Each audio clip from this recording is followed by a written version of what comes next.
from the Melbourne AWS user group.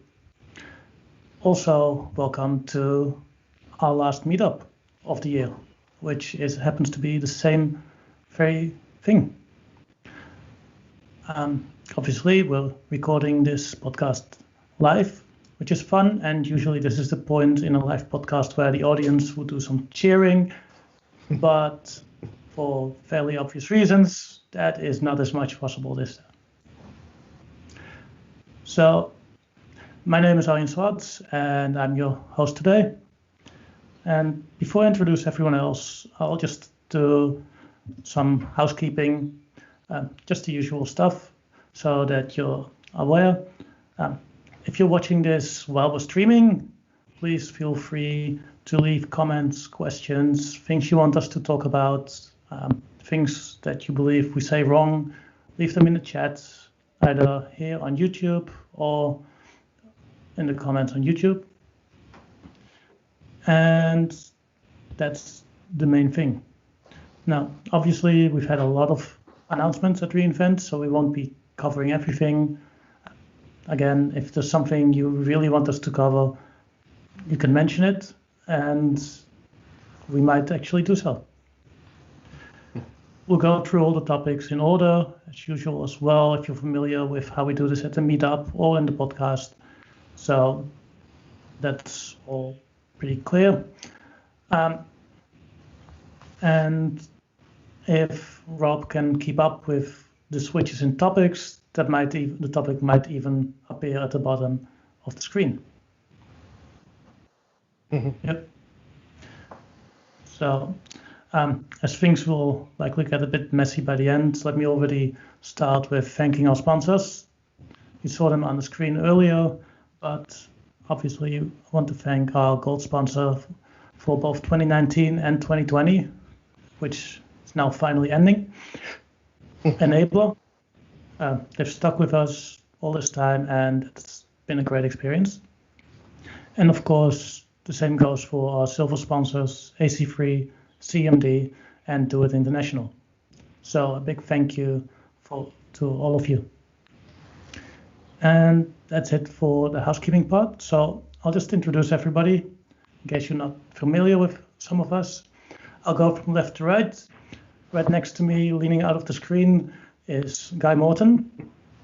Hi, how you going? Great to be here again. And from rainy Queensland, we've got Jean-Manuel Becker. Yes, today in Queensland. Hello, everyone. Very happy to be here again. Happy and excited about the reInvent stuff. And last but definitely not least, my co-organizers and the brains behind the meetup itself, Rob Amos.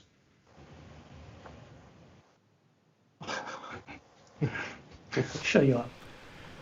Not even close. Okay. So before we dive into the actual announcement, what do you think about how reInvent has gone so far? Well, I'm next to you in the boxes, so I'll take that as a question directed at me personally. Yeah, it's not really been very galvanizing. I've found we came into it with a lot of excitement and anticipation and thinking, this could be great. It's just really hard to kind of get a vibe off a schedule of video presentations. Even the fact that some of it's sort of live streamed, obviously because of the time zone, we don't get it live streamed, so it's all sort of happened, 8 hours before we get to it, or however many hours it is. So that's. But look, I think there's a lot of content there, and I think that obviously a lot of effort's gone into it, and they've really done a much more polished job than they did at the summit, let's say. So, yeah, very, very good quality video, I must say, and very impressive.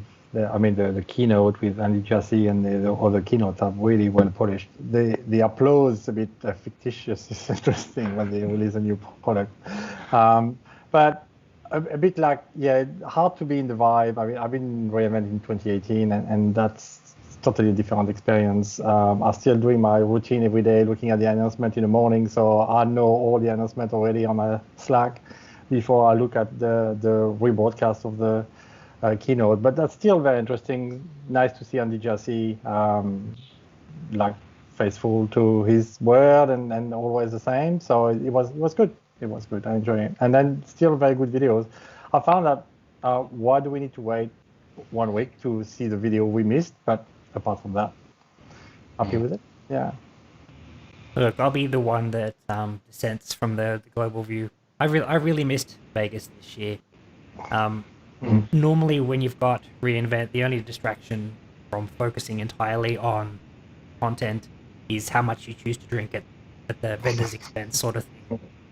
This last 3 weeks has pretty much just been constant distractions. I've consumed maybe 10% of what I normally would normal reInvent week. So yeah, I can't say I don't. Maybe that's just my lack of discipline. Yeah, I mean, I think we're all agreeing, really. I think it's just that we're trying to be nicer about it than you are, Rob. That's all. Yeah. Look, I think the keynotes have probably had some interesting content in them. I thought Andy's keynote was had some good stuff in it. There was an infrastructure keynote that I thought was quite interesting, covered some interesting stuff specifically about their sustainability initiatives. Yeah, that was nice. Yeah, and some of the interesting stuff they're doing around the technology of power backups and all that sort of gear, where they're sort of innovating in that space. So that was kind of that was good insight. That was valuable, I thought. What did you think, Arjen? I actually, very much like Rob, I missed most of it because I was busy doing other things and couldn't get the time to watch the videos I wanted at the time they were shown. And then when finally by the end of the week they get released, and I've gone back for some of them, but I haven't even watched the ones from last week yet, even though they've now been out for a day or two. Yeah. It's not special anymore, is it? It's like the moment's passed. You, as I think Jean-Manuel said, you've already read the announcements on the feed anyway. So it's like, okay, I go and watch the video that says it, but so what? Yeah. But we have tonight Werner, I think. See what happens. Werner's tomorrow. Yeah. Always interesting. So. Or tonight if you want to stay up. No, I won't. No, I think this will be like how I treat WWDC. Now that I've seen everything that's coming, I'll go back and watch the ones that are really interesting, but probably skip everything else. Yeah, I mean the other thing I would probably say was a surprise to me was how poorly the whole scheduling stuff was really put together. Like the user experience of the reInvent guide was pretty bad. Like the fact that you couldn't filter on language for a start was like a big. No, you can filter on language, just not on English. That's right, exactly. And if you don't choose a language, you get all of them anyway. So it's like, there's some sort of pretty basic things there, which, I mean, the suggestion I made was, really what I want is I want to just be able to go into a UI and say, these are the things that interest me, and just have the thing generate a list of, and sort of levels like, 200s, 300s, 400s, and just have it spit out, this is your schedule for reInvent. These are the things you should catch. That would have saved me getting kind of over it. Do you know what I mean? Like trying to figure out myself what was coming up and dealing with the time zones and all the rest of it. So that would. But I think they could do something really nice, and hopefully they will next time. I like the fact that I had a meeting canceled one day, and then so I went to the website, and he was telling me, the next 3 sessions are these, and so you could launch them and then wait for them to come up. And I didn't look at the schedule because obviously there is no pressure when you are going to reInvent. You need to schedule that like 3 months in advance if you want your spot. Here there is no pressure, so I didn't really look deeply in the schedule. But the fact that pop to the website, what's the next on the list? Who could be interesting, and that was not too bad. So always improvement, MVP with AWS, and then get better next time, because I don't think next year we're going to go to reInvent again. Right. Yeah. With 16 million people, 6 something in the US. That's pretty scary when we are all safe in Australia now. So yeah. Yeah, they I should don't have even think my work will allow me to go. I don't think they want people to Too get sick, risky. right? So yeah, it's Yeah. risky. Well, they'd have to pay for you to sit 2 weeks in quarantine each end as well. So, you know, Yeah. it's expensive hotel bills. Let's But dig in. shall we move on? Yeah. So this is usually the part where we start with finally in Sydney, but who cares about Sydney anymore? Yeah, We're getting our own region here in Melbourne. yeah. We got our own. It'll be finally in Finally. Melbourne. But Yeah. do we Finally, actually you need know. one though? A region? A full region, yeah. What are you saying, Rob? Wash your mouth out with soap. I'm just looking You at all of the hours of work to migrate everything. That's all. You want a local zone only or something? You don't work at a consultancy, do you? No, that's true. Think of all that extra money for all the things consultancies. You that's guys are right. going to be employed a for new landing years. zone. Yeah, a new landing zone, a new network, transit gateway across region, S3 replication, Aurora replication. Yoo-hoo! Sure. Jamie, you can see the dollars. No, the fun of building new stuff. Make it right? rain. We have been, you know, we're in Australia. We can't have data going overseas. All the banks need to keep the stuff here. So in the US, building application like Netflix or Airbnb is awesome, right? Building that level of high availability and redundancy. So now we're going to be able to do it in Australia. That's pretty cool. No more like, oh, your online banking is down for maintenance. What's that? So it won't happen anymore. Yeah, no, that'll still happen. I don't think two regions is suddenly going to make the banks in Australia be highly available. Yeah, because they run on Redshift on-prem, aren't they? No, not on Redshift, sorry, on OpenShift, sorry. Yeah. No, but yeah, in general, obviously, it's cool that we're getting it sometime in 2022. Yep. And we're only one of a couple of sort of countries that have more than one region. So obviously, US has got heaps. But what other Europe is countries one have? country. Well, Europe, if you count Europe as one, I mean, look at they have Paris, London, Ireland, Milan. Yeah. Do you really count it as one? I don't count it as one. I'm talking about China. countries here. Well, they have China. 5 on. And China. Yeah. So China does. I think Japan does. Yeah. Yeah. will soon, yeah. Yeah. Right. India will soon. Yeah.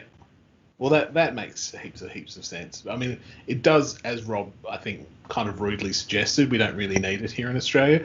I mean, I think that you could certainly make a case for that. But look, I think it's a great vote of confidence for AWS, you know, in the Australian market, and obviously it's a great time to be an AWS head in Melbourne. And you know, I don't know if Dan, the man, had anything to do with making this happen, but if he did, hey, you know, just another reason to think how awesome this is. No, I think you're right. It is going to enable a whole bunch of cloud workloads that couldn't before because of high availability requirements and data sovereignty requirements. So net positive for all of us. Yeah. And we can have 3 millisecond round trips to the region now instead of 20. Yeah, that's right. You can use S3 as my, you know, seed-wise. That'll be faster than your local storage. There'll still be the NBN though, just to screw everything up. So you know, would have been 3, but then NBN. So now, very exciting. So, end of 2022, though, I was a bit disappointed with that. I heard the rumors from a long time, probably 6 months ago, that was coming. I was expecting something closer, but that's okay. We can wait. But it's three availability zones, so we're going to inherit all the good product, Lambda, Aurora, and all that. So, no, it's very exciting. And like I said, more networking to do. We don't know the location exactly yet, but it's probably going to be something closer to the airport and in the west, in the east. I don't know how they're going to keep the data center apart, but yeah, pretty cool. Cool. Yep. Cool.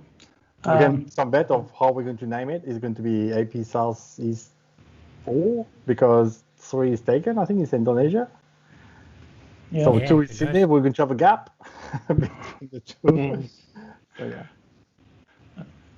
And just use all the even numbers for Australia. Maybe we'll get a 6 in Perth or something. Yeah. But then switching back to actual Sydney, which is the only thing we can use at the moment. A couple announcements there. So some things that are interesting to me. So for EMR, you can now use the Graviton 2 instances in Sydney, which is good. We discussed this a couple months ago, I think, when they made it available in general, but now it's good that we can finally use it here. Yeah. Yeah, really, Graviton is like the new hot processor, right? Everybody's talking about it. The Mac M1 now has been released as well, Raspberry Pi. Everything is on ARM, and AWS, by building their own chips with Graviton 2, allowed to save power, and that was in the keynote as well on power, how to save power, how to get more efficient, and get cheaper and as well more performance. So why not? And one is managed services like EMR, which is entirely managed by AWS. We just need to consume that. Why not? Just swapping, give you 30% lower cost and 15% improvement in performance for the same stuff. Yep. Pretty sweet. The Postgres compatible Aurora serverless has now come to Sydney as well, which I'm really happy about as well, Rob. Yep, me too. So I've got a Postgres RDS, which I'll be switching over because it doesn't, it's tiny. So serverless will work really well for me there. Notice now that there's a serverless version 1, that's because there's a version 2, which we won't talk about now. Because it comes soon enough. That's not in Sydney. Yeah. That's not in Sydney yet. Serverless 2 is V2 is not in Sydney, no, that's right. But we do have a distinction now between serverless version 1 and version 2. So that's some news too. Yeah. And the last one in Sydney, I think we mentioned this at the meetup already because it was released that week, is SageMaker Studio. Now being here. So if you use that to build your AI/ML models, then you can do that here as well. Yeah. One of the huge army of SageMaker branded products. Who was raving on about that? Somebody was raving on about that. But yeah. But it's been 3 years in the making, right? AI/ML has been always the dominance in reInvent for the last 3 years, I think, and this year again, that's been massive. I mean, expanding. After services need to be called SageMaker. Yeah, and if we were looking for themes, I guess, which is, I guess one of the things that come out of events like reInvent is the themes. Obviously, ML has been big, before this year, but I think when you see it now kind of creeping into all sorts of nooks and crannies where AWS didn't really apply ML before, it's like pretty much ML everywhere now. That was one of the themes of this year's reInvent. Yeah, every AWS service plus ML somewhere. Yeah. And we benefit. Like, look at Guard Duty, who came, I think, 2 years ago. It's awesome product for our customer to use AI/ML to monitor your account and make sure that everything is secure, and more product as well this year, linked with security and AI in the background. Yep. Anyway, we'll get to the ML section, won't we, Arjen? Yeah. I think it takes about 3 hours to run through, so yeah, spend a bit of time there. So let's start with the serverless section then, though. Some big news around Lambda. Actually, a bunch of big news items. I guess first one that everybody will be happy about is the 1 millisecond billing. Yep. Very happy about that. It's awesome. I mean, many Lambda functions run for 5, sometimes 10 milliseconds, and we're used to get charged hundreds, so it's going to be a massive reduction there. I don't know how they do it, right? I mean, changing the billing is probably one thing, but losing that much money when they have that cash cow running Lambdas in the background all the time across all these AWS accounts, that's absolutely massive. And I applaud AWS on doing this kind of stuff, because we know all the cloud vendors doesn't do this kind of stuff. Good news story. Like Yeah, most people were absolutely. paying dollars for hundreds of Yeah. thousands of Lambda invocations, and now going to be paying a couple of cents. Yes, That's a lot of their customers.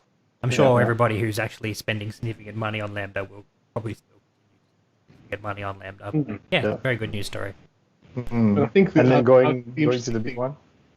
I was going to say the interesting thing about that to me too is how obviously AWS are quite good about reducing the cost of services over time, which is something that's I guess a good thing. But I think it also points to how they kind of take a strategic view of services like Lambda, I think, and they think, okay, well, we want to use Lambda, to underpin a bunch of other things. Like we want it to be kind of part of an ecosystem of things that you use. So those sorts of problems, like 100 millisecond billing, actually become friction on people adopting those services, I think, over time. So it's actually in their interest too, I think, to make these services, the billing for them more accurate, because it actually changes the model of how people approach building in AWS. Yeah. When the model is reflected by reflects the actual cost, it's probably a net benefit in terms of people building things better. Yeah, that's why we buy the cloud for, right? That's the cloud that we have been sold for years. Like you just pay as you use, and not upfront cost or capex cost. So I agree. That's good. But big announcement for Lambda as well. Like maybe to compensate the money they're going to lose on the billing, they make bigger instances with bigger memory and bigger CPUs. That way you can run Lambda in a bigger environment. So move from the maximum was 3 gig before, now it's 10 gig. And now you can have up to 6 vCPUs per Lambda. That's really good. Mm. So vCPU, I'll remind everyone, vCPU is half-threaded core, right? So one core is 2 vCPUs. So if you had to compare with full cores on-prem. Yeah, and you actually read an article quite interesting that showed that you don't actually get the full CPU cores on Lambda. That's right. Yeah, that was the article that was talking about. It was looking at the price performance with the combination of millisecond billing plus, so plus this extra capacity you could apply.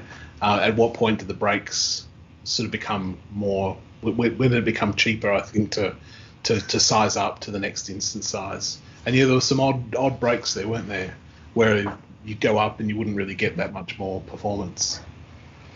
Yeah. Yep. So but definitely an interesting thing. And the big one as well, the container image support, right? We saw that through Lightsail last month, I think it was, but now fully in Lambda, you can use your container code, not images. They need to be still a bit messages to run with the Lambda API runtime. But you can now run your same pipeline and deploy into Lambda directly, or run your pipeline, run your containers for 15 minutes in there. That's pretty exciting. Do we think this deprecates Lambda layers? That's a good question. In a way, yes. Why would you now? Yes. Yeah, I think it depends a bit on where you come from. If you come from, say, serverless background and have already invested in putting all of that there, then you can probably just keep on building the layers. If, on the other hand, you're more used to containers, then it's super easy now. Yeah. I just find it frustrating as a console developer that in every operation in AWS, there is now at least a minimum of 2 different ways to do it that I need to support, sometimes 3 or 4. All this extra work. Yeah. But that gives people a way of upgrading to serverless, right? When you look at so many applications running on containers today, or been moved to container because it's easier, but now they have a testing mechanism. Like maybe we can run some on ECS, some on EKS, some on Lambda with all the same code. So that's pretty neat, I think, to embrace really serverless and then ditch the Kubernetes I hate. Not up to that section There's yet. plenty of EKS. No, but I use it and I embrace it for my customers. But and I guess the Melbourne region is one of the excitement for me as well. It's like, oh, we need multi-cloud, and multi-cloud means central denominator, means Kubernetes, means all that complexity, and that goes against all the principle of using cloud. If you even listen the reInvent keynote on the infrastructure, it's all about simplicity, removing complexity. Why building Kubernetes on top of cloud? That's still a question I can't answer. Having moving to serverless and moving your existing containers without too much recoding into Lambda, that's already awesome. Sorry, I stopped my way. No, we love opinions. Well, I see customers spending, Yeah. No, look, I agree. Kubernetes, and it's just like, why you do that? Yeah. Just use ECS or use Lambda. Absolutely. I had a customer or a potential customer the other day come to us and say, "Oh, we're gonna use Kubernetes," and just like, why on earth would you do that? Yeah. Like you've got half a dozen servers. You need a team of 10 people just to maintain the pipeline. Well, and the whole team is 10 people are already. Just that's all there is. They're all developers. Yeah. You're going to really want to... Yeah, no, you don't want to do that. That's just crazy talk. Yeah. Well, we can talk about when ECS come anywhere and EKS anywhere. Yeah, that's spelled surprise.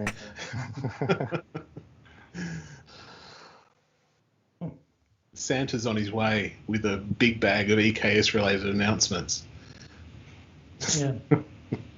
So what else do we have in serverless? Lambda Insights. AVX2? No. Oh, yeah. Yeah, sorry. Yep. So Lambda Insights is CloudWatch. Lambda Insights is basically, we discussed it when it came out, I think a month or two ago. Yeah. But it's just like Container Insights was for containers. It gives extra statistics, extra insight into how everything is running. You pay extra for it, but it is quite useful in its way. And it's now GA. That was the big news about that one. Yeah. SQS, so the batch window is now 5 minutes for Lambda to fetch data from SQS as an event source. So I think, what was it previously? 60 seconds? It was smaller anyway. It might have even been smaller than that. But that just allows you to batch up more data to process in one go. So it's useful. No. So I would almost say let's move on to the next topic, unless one of you has something they want to... Anybody had to look at the code signing? Yeah, I think Chris would be really sad if we didn't mention code signing. Didn't he get excited about code signing? As an iOS developer, nothing I enjoy talking more about code signing. My life. I remember that. I remember the misery of code signing with with Apple developer. Oh man, yes, I feel your pain. Yeah. But now you can enjoy it in Lambda. Yay! So, yay! Both of my worlds have code signing now. Well, you can all combine it in one big thing. But at least we're experienced with it. Yeah. Code signing, clearly it is a way to sign your code. Usually you would do that in your CI/CD pipeline, so you don't actually have to go through a lot of work for it. And then you set it up so that your Lambda can only run signed code. And that has some security benefits. Yeah, and I didn't even know there was a service called AWS Sign until I looked at the announcement for that. Did you know there was a service called AWS Sign? No, so it came out for that reason. Yeah. I guess it did. Yeah. It's available in C as well. How long the product's been around, but yeah. I don't think you can sign anything other than Lambda functions with it. So. You can sign something else. There was two things. Sign a blank check. One was Lambda functions. Yeah. AWS IoT. Oh yes. Oh, that's it. That was it. Yeah. It was for. You should have known then. Yeah, I knew there was something else. I should have remembered that, shouldn't I? But yeah. But you need the free RTOS or AWS with AWS IoT device management. So it's not for every IoTs. Yeah. Yeah. Right. Cool. Then let's just switch to the container section. Oh, hang on. Sorry, we can't. No. We can't switch past. We can't skip over step functions. Almost. You love them too. The start sync execution for step functions, I'm excited by. So normally step functions is an asynchronous execution model. So you trigger your step functions, and then if you want to know what happened to it, you have to poll to find out what's going on. So this is a synchronous execution model for step functions built in the Express model. So the Express model is the high volume, shorter execution time step function flavor.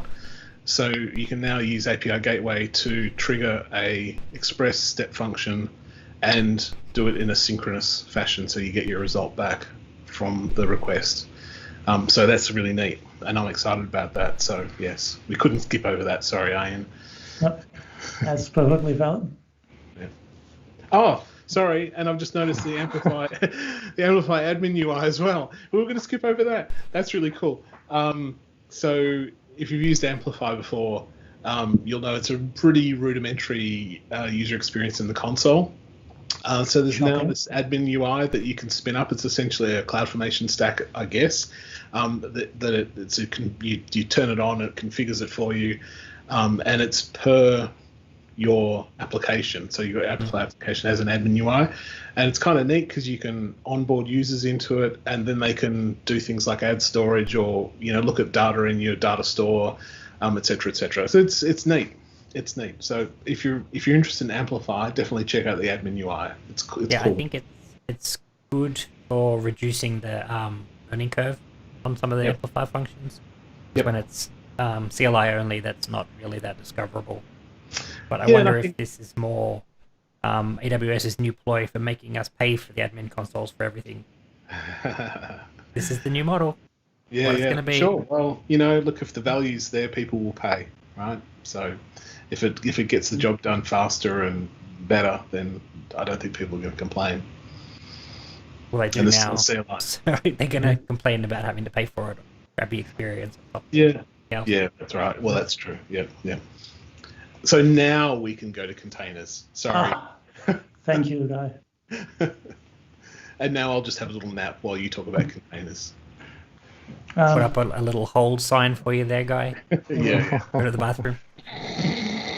So I think the biggest news actually for containers is with ECR public. So that is the new public version of ECR, which seems to be completely and utterly aimed at replacing Docker Hub, now that is rate limited. Yeah, this can only be a good thing. Yeah, it has a very similar interface. There are no rate limits as such if you are using it from within AWS. I believe outside AWS there might be some limits. But yeah, in general, it's a good thing. As I can see, Gerald constantly complaining about UIs in the chat. The UI for it is a bit iffy. I noticed that once you go past page 5, for example, you can only go on further by clicking next page because it doesn't show you the actual page number you're on anymore or the upcoming pages. So always fun. But the actual way it works seems really nice. There's still some improvements, obviously, I'd like to see. But in general, I think this will help a lot of people, especially as I notice more and more of the standard containers are available there. So, yep. Cool.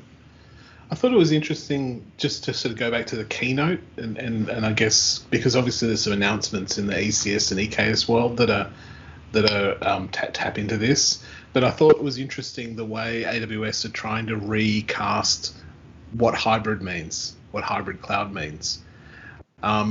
Because, I think hybrid cloud, we have an association with data centers and, people's private networks connecting up with AWS. And it's not something that really AWS has been super keen on in the past. Like, they don't tend to talk about hybrid cloud as being a great model. And they've really kind of changed their rhetoric. They've changed their tunes a little bit on this, I think, this year. And they're sort of repositioning hybrid as, we know you have to have your data center, but we're going to bring AWS into your data center now, right? So I thought are you about to touch on the ECS and EKS announcements on the? Well, we'll get to those soon. Yeah. You're right. They did that already with Outpost, right? Outpost is just an extension of VPC. You connect to your region. You use the same pipeline. Very expensive.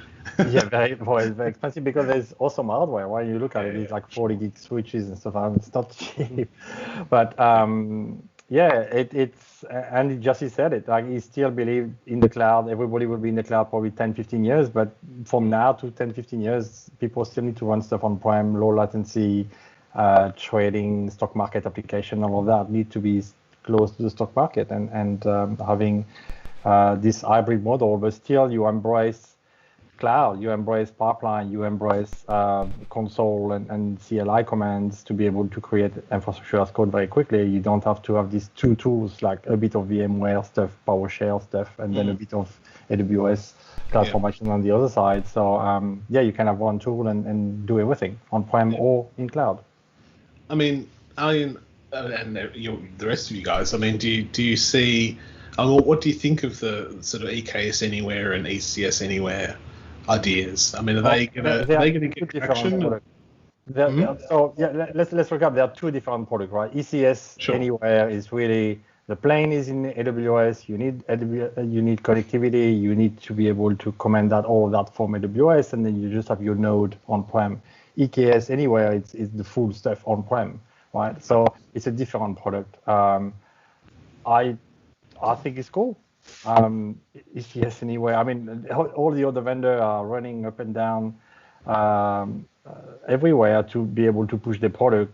I won't name them, but do some type of EKS or Kubernetes on every cloud and multi-cloud and on-prem seamlessly for the customer. Well, now you have your solution, but you're still going to use the AWS console or the AWS CLI to be able to do all your deployment. It's uniform, standard for everyone. Your developer doesn't have to learn something new, but your container will run on-prem with low latency. So it's cool. So it's my view. I know I don't like containers, but I think it's a good compromise. What we missed at ECR is cross-region replication of images. That's really cool, and we're going to have that in Melbourne as well. So you can run some of your workload on one cloud in one region, and the other region with your image getting replicated automatically by ECR. That was one of the announcements as well. Yeah, that's definitely a good one. As for EKS and ECS Anywhere, I'll be interested to see once they are actually out there instead of in the current not quite vaporware status. 2021, yes, 6 months away. ECS, well, like I mentioned, need to run still in the AWS, the control plane, but all your nodes can be on-prem or anywhere you want, as long as you can run nodes and the agent on it. For EKS, it's a bit different. EKS Anywhere, you need a VMware 6.5 or bare metal. So again, running on EKS and bare metal, that's even better than the competition, because the competition had to have an hypervisor to be able to run the managed Kubernetes service. So having bare metal and VMware, I think, is a good coverage for EKS Anywhere. Yep. It's still going to be cheaper to run EKS on AWS with ARM, though. because EKS Anywhere supports just x86. For now, I assume, for now. just like everything else, they are, as we've mentioned earlier, heavily invested in switching everything to ARM so that they can save themselves money, power issues, and all of that kind of thing. So, but it wasn't just EKS Anywhere, that they also basically released EKS Distro, which is the Kubernetes distribution used by EKS, which I assume you will have to use together with EKS Anywhere. Yeah, that's correct. They work together, yes. Yeah. I haven't really looked at what it is, but I assume it's going to be fairly similar to standard Kube, and just with some added hooks and crannies and whatever they need to enable all the automation stuff that they now have. Yeah, I had a brief look at it, but it's all full of things that I don't really understand. So that was I just went, oh yeah, it's cool. It's lots of Kubernetes stuff, you know. But yeah, it's like a complete, you know, in the box, everything that you need basically, I guess, to set up EKS Anywhere is in the distro, ready to go. That's how I read it. Right. Yeah. Yeah. Yeah. One thing. Sorry, go ahead. And with EKS Anywhere and the distro, you have 3 modes basically. You have a connected mode that you need to be on AWS. You have a semi-connected mode where you still use AWS to command, and then you have the fully disconnected mode where you need the distro to be able to do everything yourself. But you will need to have all the management to manage your Kubernetes clusters than the control plane, also console, in AWS. And the funny part is, like, Snowball going to be able supporting compute instances for the disconnected mode for EKS Anywhere with the distro installed on Snowball. So I don't know who is going to run that. That would be cool. I want it on Snowcone only. I like the name. Yeah. But something I know many of us are not the greatest fan of running Kubernetes in general, but one of the announcements that I think does have a lot of potential to improve people's infrastructure is the ability to run EMR on EKS now. Up until now, EMR is basically spin up new heavy instances every time for a temporary job. It takes a while, and you have all the different versions that you have to deal with. Well, now if you can just spin it up on EKS, it can easily handle multiple versions of EMR. You have a lot more use out of the instances. It's probably a bit less scaling up and down going on, so your environment is a bit more stable. All things like that. I know at least one of my clients is definitely looking at that. It's not yet in Sydney at the moment, but once it is, they'll probably switch over to that for for a fair amount of savings. Mm. Yeah, and I'll remind everyone as well that EMR is a single AZ product. So suddenly, if you run that on EKS, you will probably be able to balance it between nodes and be able to have more latency between the nodes, but a better high availability as well on the product. Yep. That was a big point for EMR. Yeah. So good things there.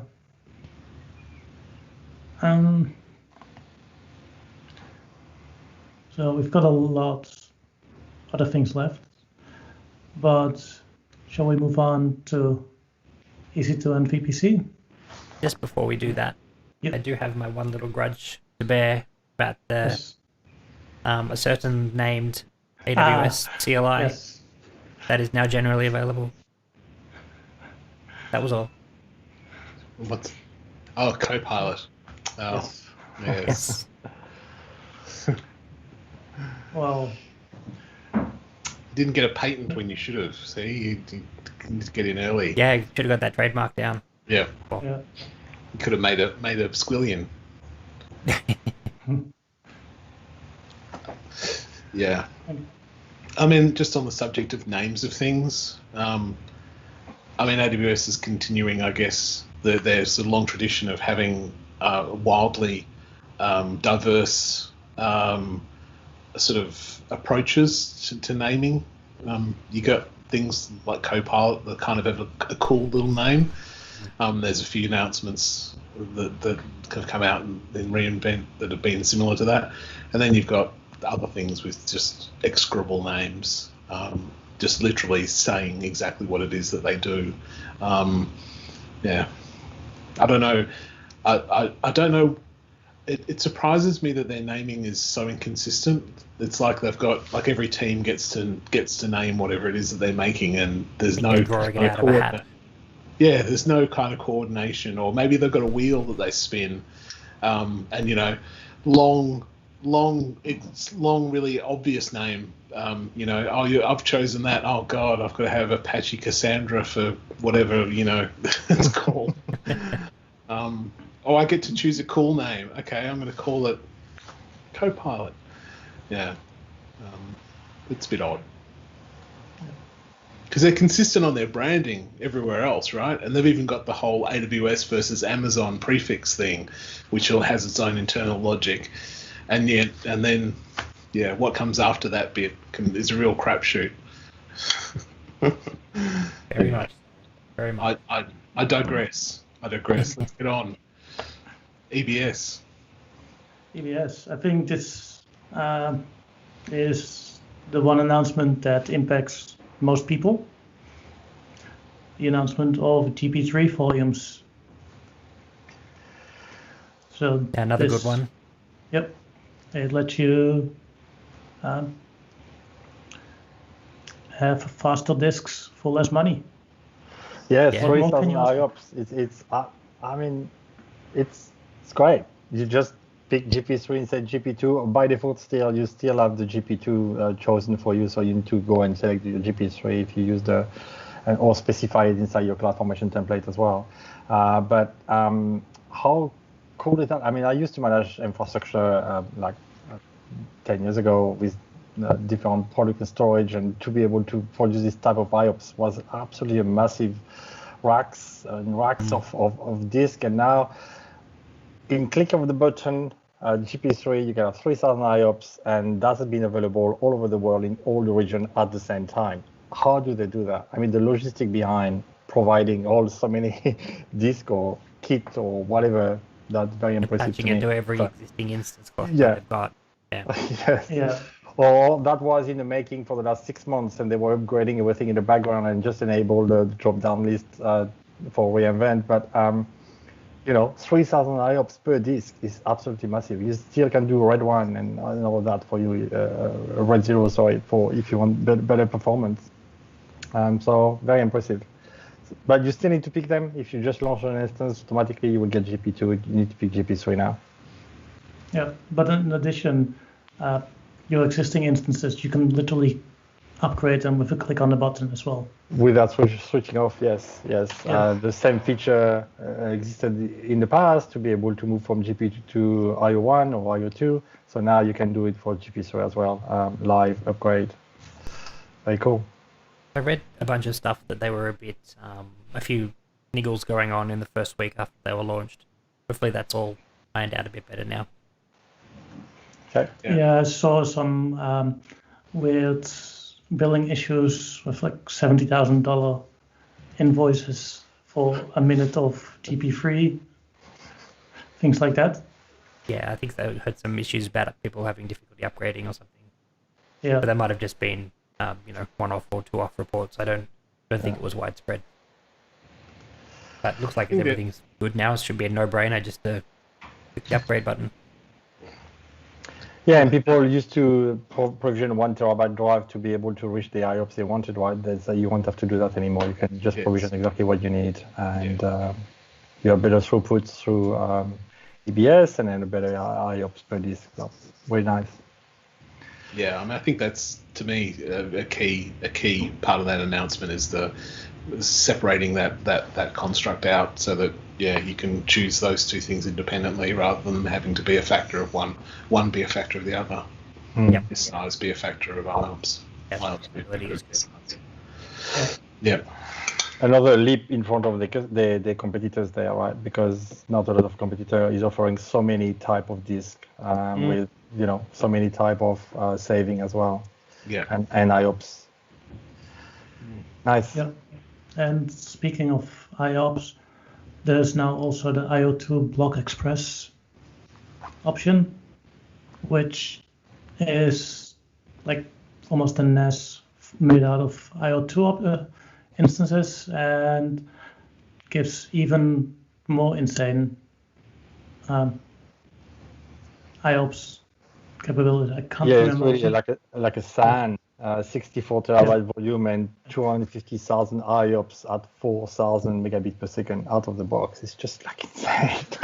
Insane power. About $3,000 per second. Yes. But who want to run SAP HANA or Oracle RAC in cloud, right? You will be able to do that. So that's right. Yeah. There are people out there who need that. Yeah. Otherwise, they wouldn't be building it for fun. Yes. Or maybe they would build it for fun, but hopefully they make some money off it. Yeah. And then going back completely the other way, cold hard disk volumes. Now the minimum size has been reduced by 75%. So you don't have to. So if you don't want performance or don't need performance, you can now have even less of the lowest performance drives there too. So you've got both bases covered. Yes. Both bases. Yep. Cool. But let's have a look at the new instance types, because it's reInvent, so we get new instance types. Mm-hmm. And we've got a whole bunch of them, but one of them is slightly different than all of the others. And I think maybe Rob would like to talk about that. Did you test it, Rob, already? Did you have a fan? No, I haven't actually. And I'm probably not going to be honest. That's how much I'm looking forward to these. No, look. If this is not a new thing, it's just new for Amazon. And sadly, there are a lot of cheaper options out there for this. If all you're doing is CI/CD sort of work, there are a lot cheaper options out there. Especially have you mentioned what it is yet? Oh yeah, sorry. That's a very good point. It's on the screen. We just didn't say it verbally, but people listening, that won't be very useful, would it? Yeah, that's right. So yes, they do have the Mac instances now. It has always been a big gap in their product offering for this sort of thing, and it means that people have taken their workloads to other providers because it wasn't available. But as far as the cost goes, they're not very competitive on cost for the Mac instances, especially since they follow Apple's licensing and do it on a minimum of 24 hours, which means that you're looking at a minimum of a day's cost. So you can't just spin them up and run them, during business hours when you need to run your CI/CD pipelines. You're paying a minimum of a day. So if you are looking at using it for CI/CD, you're looking at paying for it for during the week, maybe turning it off on the weekend to save money. If you do that, you're still looking at around $6,000 a year, whereas the other competitor offerings for similar is less than half of that, way less than half of that. So I think it'll be great for shops that maybe you can't go to a competitor because you could never get buy-in from security, or you can never get them on your preferred vendors list sort of thing. And for those sorts of shops that do prefer to have like a Mac Mini in a cupboard somewhere. But if AWS is a preferred vendor and you've already got approval to use them for everything, then this will slot right in there and be really good for you. But yeah, I won't be going that way. Yeah, even if they use the natural network, and did you see that there was a photo of a Mac OS into a rack connected to the Nitro network from AWS with the USB cable there. That was impressive, giving like so much bandwidth and so much superpower. You don't run bandwidth intensive workloads as part of your CI/CD pipeline generally. Like if their target audience is for testing apps, then probably not necessary. But there are a lot of other audiences out there that may need that. So it'd be interesting to see now that this is there and it's connected right into AWS, what the future holds, like what other use cases will come out of this. Yeah. Yeah. And plenty of other instances, Arjen, to learn. I remember when, I did my certification quite a while ago now, probably 5 or 6 years ago, but you had to learn all the instance type. You had to know them by heart. Now there's far too many to remember. I think between the 6, write them the on your 4, hand, right? the 5, Go into the exam. G4, the T. Oh my God! And they all have their separate suffix letters. Yeah. Or at least they make sense. The EN, with network, and the G's for graviton. They're very impressive, the number of instances we have in there. Yeah. And then there's the AD for AMD and something, whatever D is. So yeah, it's, but yeah, we got a whole bunch of specific use case instance types. And most of these are not useful to most people with just Yeah, I mean, they've kind of got the middle ground well covered, right? And that's, I guess, where the expansion is. It's into those specialist applications, like it's like the inferentia chip and the very specific processors, the graphics processors, the AMD chipsets, instances, and so forth. Yeah, and I mean, I think as Andy Jassy said in the keynote, or I think it was him anyway. The key there is just that they've done such a good job of creating an environment that enables them to very quickly bring these kinds of new things to market. And that's a lot of that's around that the Nitro system. Helps them be able to bring these sorts of things into the market more quickly than their competitors can, and even I think in some cases probably it enables them to do what their competitors actually can't do. So yeah, it's I think it's proof of the AWS talks a lot, and we obviously spend a lot of time working in AWS, and things like the well-architected framework that AWS has, put together and recommends that the customers kind of adopt. There's so many things in there that are, they do contribute to success of a business like AWS, and you can kind of see how this ability to innovate quickly, like they eat their own dog food, right? So the well-architected framework encapsulates a whole bunch of stuff that they clearly apply successfully because they are pushing out innovation at a great rate.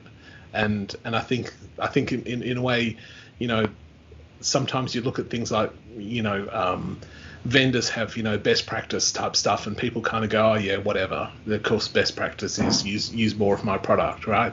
But I think the nice thing about AWS's best practice is that you can actually see that it works because it works for them. Like it actually, there's visible progress and visible achievements from it. Anyway, that was just my bit of most amazing about all of these types of all these new instances, that Amazon still has enough room in their existing data centers to be able to keep bringing all these new things in. Mm-hmm. You think they would be full years ago, but at least from our perspective, they just keep rolling them in there. Mm. There was an interesting thing, I think it was in the infrastructure keynote too, about the sourcing gear, basically, and they made the comment that even though a lot of stuff shut down because of the pandemic, all their supply chains were fine, and that was because they had enough diversity in their supply chains that they really weren't affected negatively. Whereas, you know, we know Azure had outages early on because everyone started using Teams, right? And they were actually sucking all the capacity from Azure onto servicing Teams, and people couldn't spin up VMs. So AWS didn't really have those sorts of issues. And I think, again, it's that the robustness of how they put their business together, that they've kind of thought about all those things. And yeah, I think it's an interesting part of the story, I think.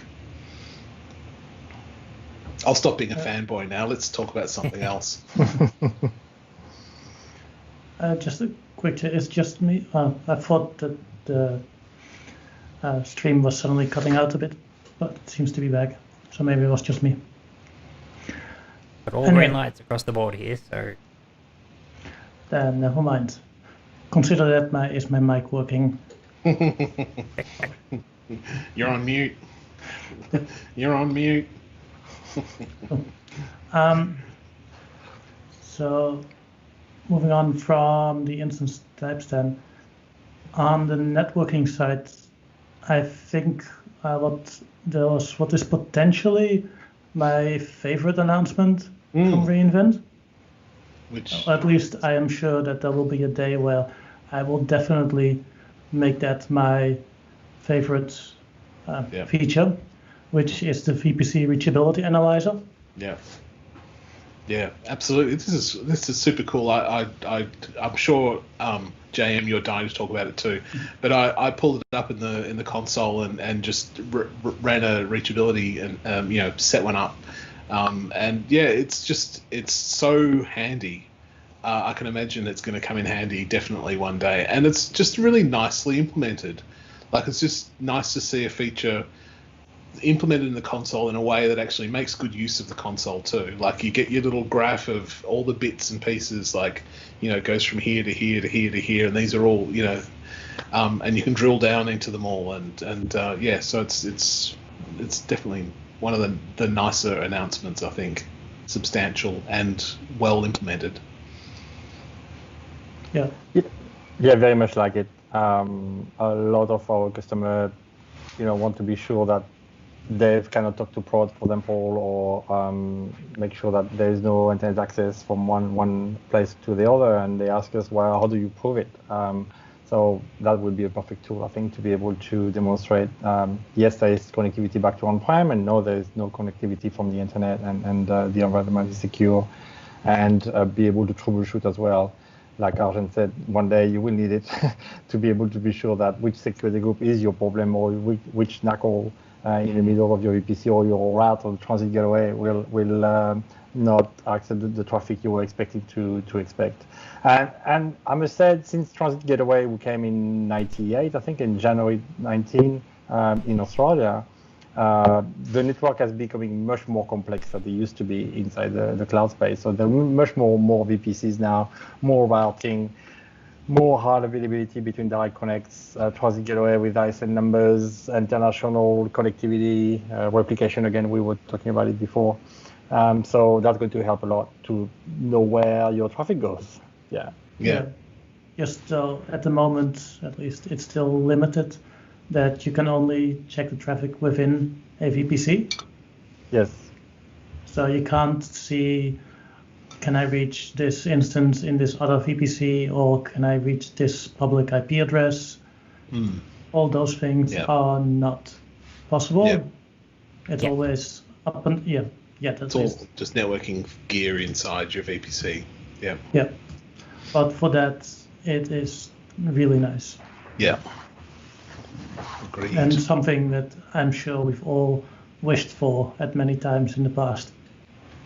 Yeah. Well, you have to do it yourself, right? Quite an easy to instance. There is some pinging around, trying to find where was the routing, what was the route broadcast, and stuff like that. You have to do it yourself. Running an old network looking glass sort of thing. Yeah. Back in the 90s. Showing your age. And to be honest, I think there is another case for this, to be able to demonstrate that what you build infrastructure as code is what you deliver. I love reviewing code and then reviewing the console as well to make sure that the route we declare inside the design document or something are really the route who are deploying the VPC. Sometimes you do a cut and paste error in your code. So that analyzer will be able to prove as well, yes, we have certain routing we put in place is inside the design document, and then the analyzer prove it. And you can maybe even run that analyzer once a week or something to prove that. Even it is still the same as it was designed. Yeah, that was one thing I didn't get a chance to have a look at. Can you actually schedule it to run those analyses on a regular basis, and then potentially, log results or whatever? There's CloudFormation support. There's CloudFormation support, so you could deploy it through Lambda or something, and then make it run even if that feature is not there. I haven't seen that feature yet. Yeah, it's not in there, and I think that kind of considering that charging 10 cents per call, they are trying to prevent you from setting it up to run every minute. Because that's the next thing you think of doing is I want to set this analyzer up, and then I want to run it every day. And maybe if it's 10 cents a day, you wouldn't think it was too bad, but to prove my compliance, yeah. Well, it's just another health metric essentially. It becomes, doesn't it? Or it could become. Yep. Mm-hmm. Yep. But I must say the last 7 years I've been working with AWS, I never saw a VPC going down. Did you guys saw a VPC completely disappearing? Never happened, right? Not completely disappearing, but I have seen VPC issues in the status page occasionally. Yeah, in Sydney there was recently, right? But it was update of the VPC or creating ANI or something. But the VPC itself, the networking was solid in the background, right? So yeah, I agree. That's because it happens sometimes, right? Customers are used to have the environment deployed on prem. It's like, how do you test it? How do you prove it works? Well, it just works. Trust me. It's there in code. You can see the code. The code works. Yeah. But as any dev will tell you, there's no point having code if it doesn't have any tests attached to it. Yeah. But very hard to do infrastructure as code testing, right? Unless you deploy it, you build it, you test it, you prove it, and then you destroy it again. That's really different than application testing. So yeah, hopefully this is a step in that direction. Yeah, sure. Yeah. Cool. Another big one, I think, Transit Gateway and SD-WAN, the support for SD-WAN branch connectivity, and a lot of products going to be supported. Some customers still using that on-prem and creating network quite dynamically. So Cisco, Aruba, Palo Alto, all these networks are going to be supported with interaction with the Transit Gateway. Only in Virginia at the moment, and Oregon and Ireland, but other region coming soon. So I'm sure some of my customers are going to look at that when they have a lot of GR Eternal and BGP and stuff like that on-prem to be able to create SD-WAN across leveraging Transit Gateway. Yep. Cool. So, Guy, anything else you want to discuss from this section, or shall we move on? We can move on. Cool. Then we have DevOps and a couple of big announcements there as well. Have any of you played with AWS Proton yet? No, I looked at it on the day that it was announced, and then I saw that tweet that someone basically dismantled it and said how terrible the UX was, and I didn't go and look at it myself after that. I just went, oh, it's not ready yet. I think conceptually, if I understand it correctly, I think it sounds like it's filling a gap of just that whole orchestration of multiple kind of serverless, applications. Putting some management around that, because I think that there probably is a gap there. But yeah, I haven't actually tried it myself, so. Just another orchestration platform to learn, really. Yeah. I haven't gone into it on its merits yet. Need to do that. Yeah, I feel like it's same going to here. be an important one. Yeah, we talked about it before, like moving from EC2 to containers to Lambda, how you can orchestrate all of that into one tool, and then progressively move your monolith application to a more microservices focus and do stuff like that. So yeah. Yeah, and I think people at the moment who are working in serverless tend to sort of roll their own sort of management frameworks around, managing all those Bash scripts. parts. Yeah, well, that's right. And so I think it's definitely an area that needs something. So whether Proton is the thing that's going to be the answer, we'll get back to you on that one. Yeah. Similar service that may or may not be useful is probably DevOps Guru. So we no longer just have Code Guru, but we have DevOps Guru as well. Finally, somebody else to tell the DevOps people they're wrong. The DevOps people wrong, Rob? Sometimes. Okay. But, we've had AWS services to tell developers that they're wrong for a while now. It's DevOps. That's true. Yeah, good. And ML, machine learning's of course got to be part of it. Has anyone actually dug into this one and had a go at it or looked at what it does? No, again, it's just in preview, so... Yeah, right. The training data for ML couldn't pick a better source for that than what AWS does themselves. So yeah, maybe you'll get good insights out of it. At least I don't look at it being a probably would take it seriously. I haven't had a look at it obviously, but hasn't. Yeah. Yeah, you might have like a warning fatigue as well if you tell you, oh, you're missing CPU on CloudWatch, you're missing this, you're missing that, that's too many, and then you just don't look at it. Finding that right balance between alerting what's missing and what needs to be done, it's going to be interesting, yeah. But I'm looking forward to enabling a couple of accounts to see what comes out of it. Definitely one that I am going to give a go. Yeah. And speaking of names, there was 3 announcements, I think, with Lookout in the name, and it just reminds me of I just can't help but say Lookout. It's like, do you want us to feel excited about using this product, or do you want us to feel scared? Beware the metrics. Yeah, beware. Look out for metrics. Exactly. The other two, look out for equipment, I think. And look out for vision, or look out for look out for vision. Look out for vision. Yeah. So it's sort of hard to. So are they kind of creating a new sub product category here? Is Lookout their new name for anything where they've put ML over the top of a whole bunch of sort of data and are using it to do anomaly detection? That seems to be the kind of common thread. So look out for metrics, which is supposed to help you monitor the health of your business. I have to do narrow air quotes.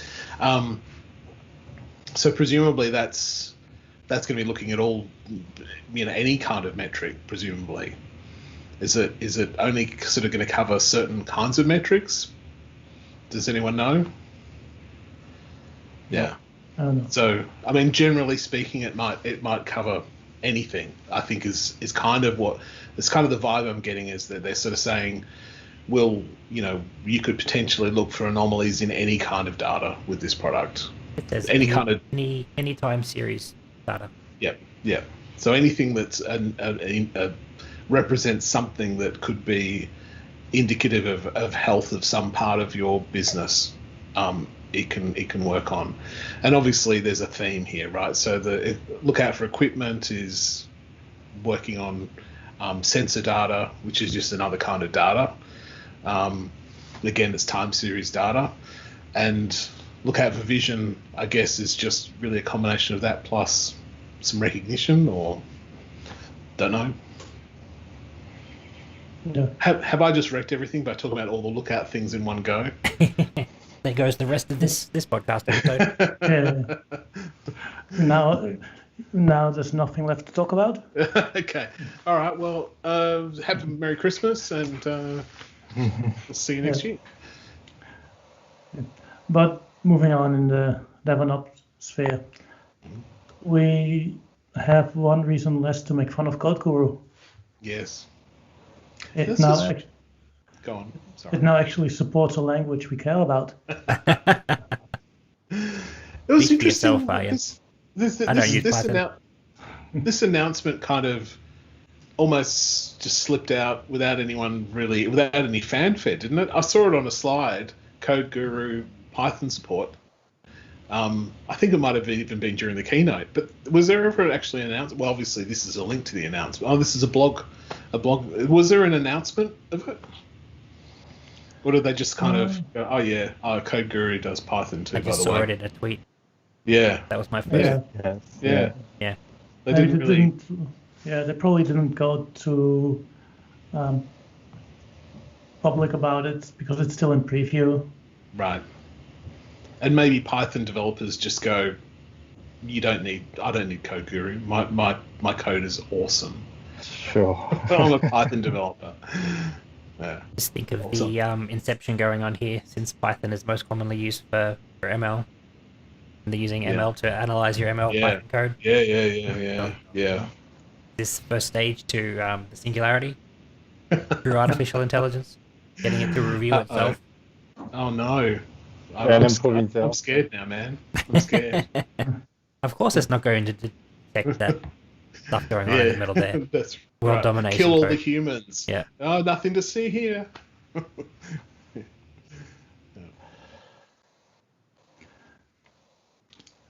So there's a bunch of Code Guru things.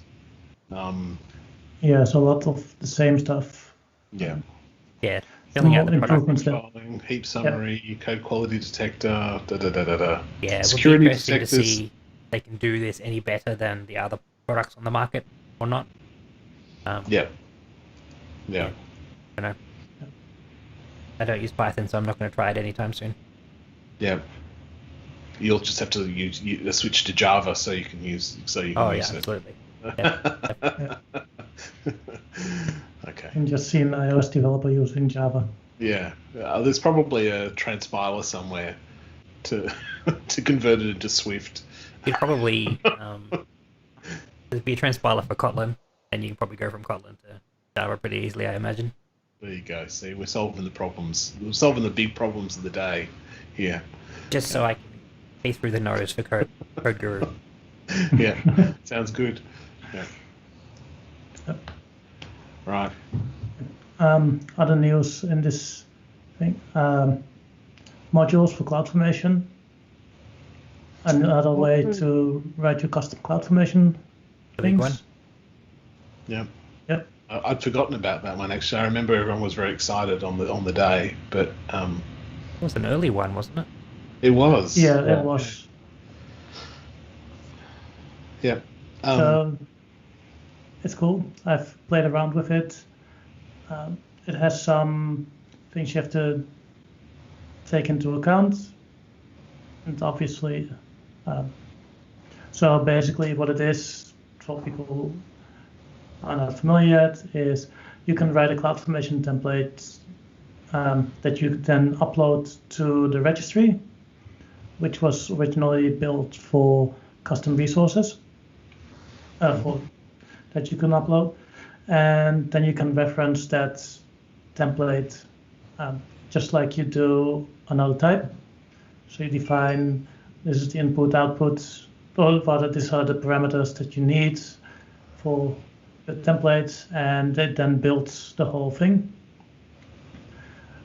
Fun thing here is also I noticed the naming, because when you give your resource a name in your real template, it will then add a suffix of the names of the resources that you defined in your module.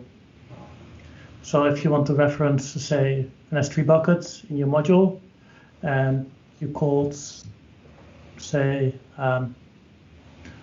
audit you made a resource called audit. You use the module. The module has a template. The module's template consists of things like bucket, key, and policy. Then you reference in your main template the ARN of some of the bucket by going audit bucket dot ARN. This is a bit annoying in ways, I'm guessing. I know it ruined my idea of just changing over some S3 buckets easily. But obviously you can import, export them anyway, so there's ways around that. But in general, it seems like a nice way to make certain functionalities available to other people in an easy way. And then you can easily manage them. So in that regard, I like it. Yeah, so what I found is like you push that user registry into a single account. So to have some consistency across multiple accounts, that's going to be maybe a challenge there to be able to push a different template. But for an enterprise, if they want to define an S3 bucket or the type of template they want for an EC2 instance for them all to have specific security groups, specific encryption keys, then they can define that template, and therefore a developer is just going to call that template from another template and then be able to deploy that environment very quickly, conform. So that's really when you look at Terraform and other products who are acting similarly, you can do this kind of stuff as well. So that's a good direction, I think, of CloudFormation. I would like to see more sharing capabilities across accounts. That would be very good, and a versioning option as well, to be able to do version 1, version 2 of the same template. At the moment, that's not supported. Yep. Cool. Anything any of you want to discuss from DevOps section, or shall we look at security? I think the synthetics announcement is just the addition of Python as a language for driving Selenium. Is that right? That's what I understand. From yeah. So I think the other announcement had already been made. Yeah, so it's just you can do it with Python now. Yep. And then you can run it through Code Guru. Cool. Oh, then it becomes more expensive. Yeah, that's right.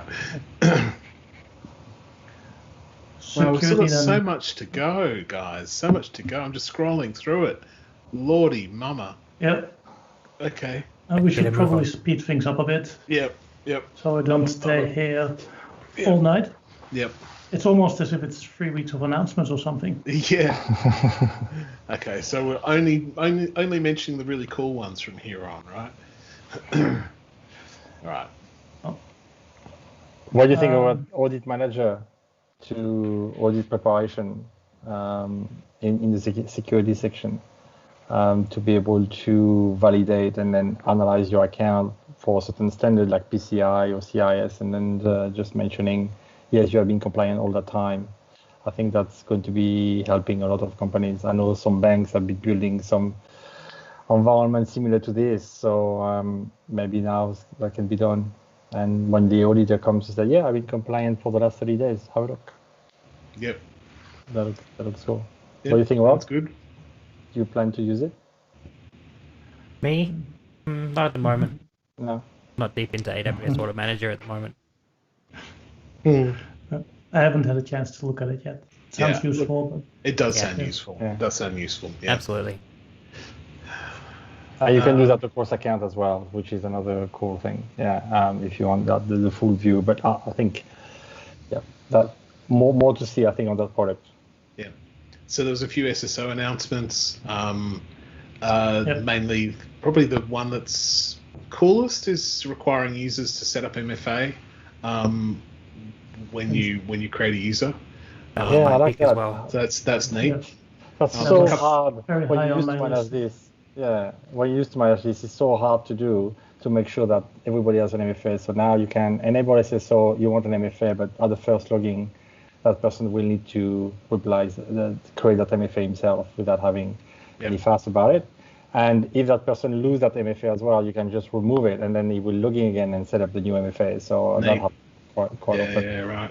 And that support as well, Google Authenticator, YubiKeys, and all the rest. So that's, again, cool stuff there. Yeah. Yeah, I actually also like the built-in biometric authenticators, which is basically like Touch ID or Windows Hello.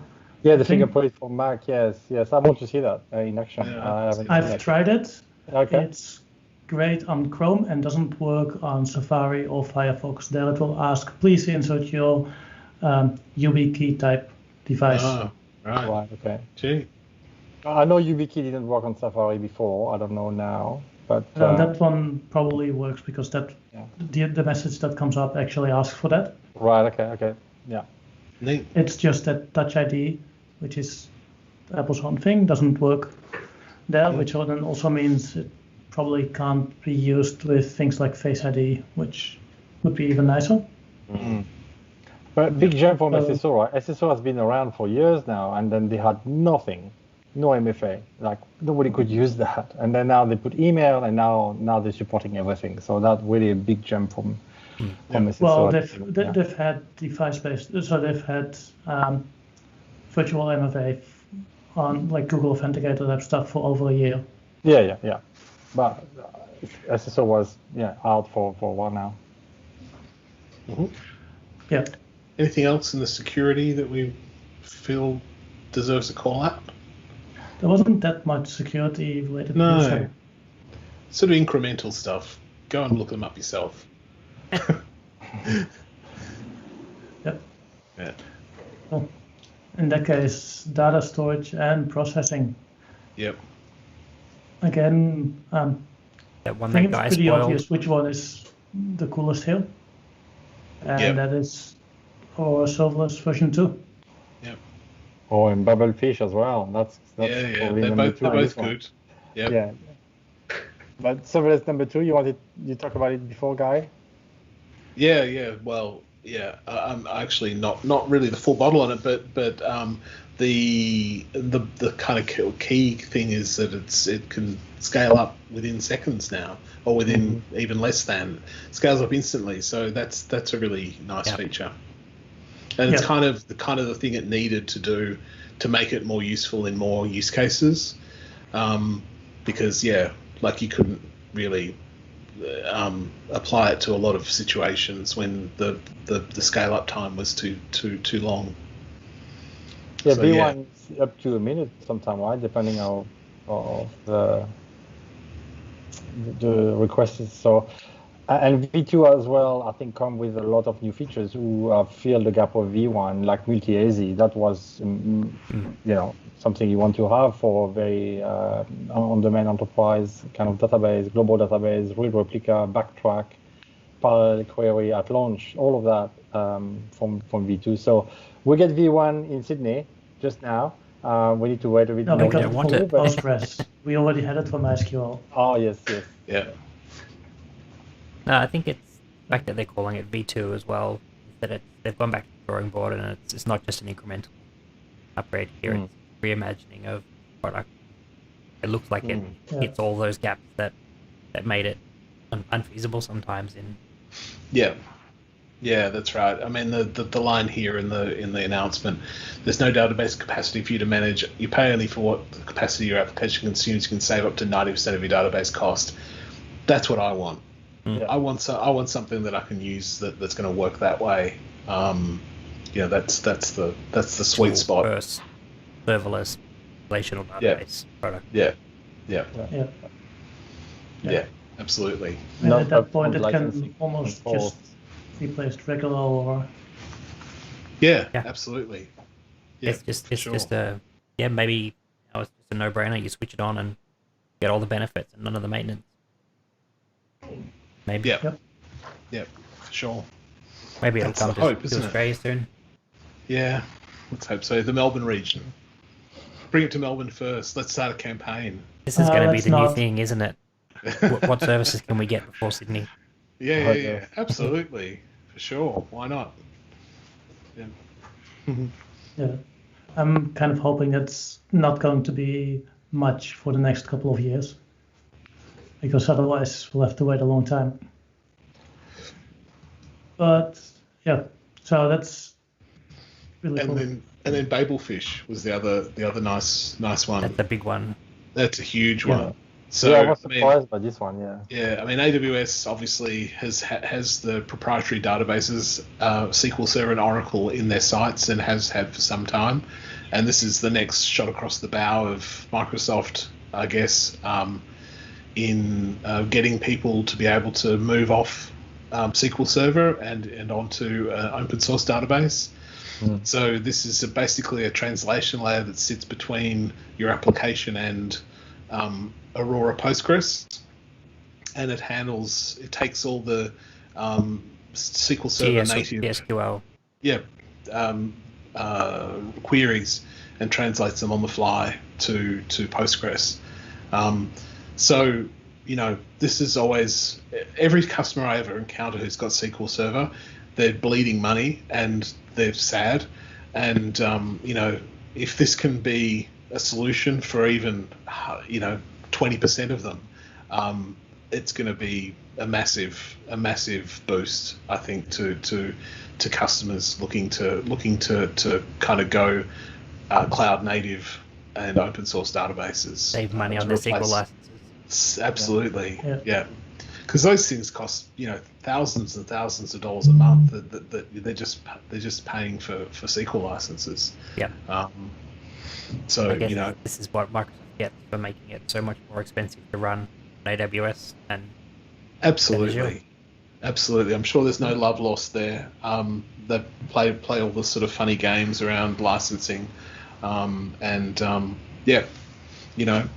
justice. There's a certain amount of karma here, I think it And was. it's even open source now. You can even use it on-prem if you wanted to help you to start testing and do this kind of stuff. You don't have That's to, right. to just It's use open the source. product. Yeah. That's right. So the Babelfish layer is an open source project. So absolutely, yeah, it's awesome.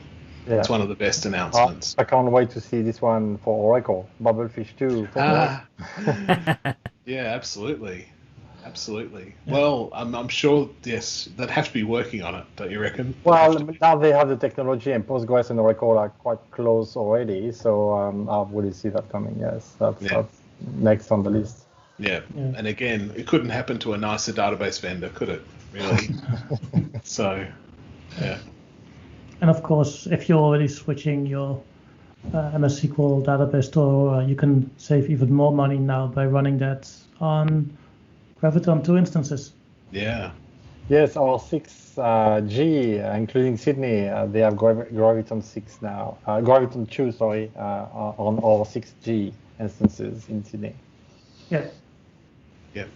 So Very nice. A good one. Again, free saving there. Just swap the instance. Don't care about the CPU, right? yeah. Yep. Cool. What else is good in the database world? Something about Oracle, we don't care. Like cross-region automated backup replication. That's pretty hard to do when you do Oracle. So now if you have RDS done for you, that's pretty cool. Yep. Yeah. Undifferentiated heavy lifting. Someone had to say it. Yeah. Postgres 13. Yeah. Lakes. Do we want to talk about lakes? Is there anything exciting about that? Lake formation. I thought one of the things that was interesting is probably coming to, actually there's the announcements a bit further down, but one of the things that again was this kind of a theme was the idea of AWS taking an interest in how easy or hard it is for you to move data between systems. And I guess, some of the stuff that's obviously happening with S3, plays into some of that sort of stuff. But they definitely had a part of, I think, was it Andy Jesse's keynote? I think it was, where he talked for quite a bit about making it easier to move data between different services and work with data more easily, because often you get stuck with data's in a particular format, it's over there in XYZ format. I have to translate it into something else. I have to have an ETL job to turn it into some other kind in order to bring it into this data store over here so that I can do something else with it.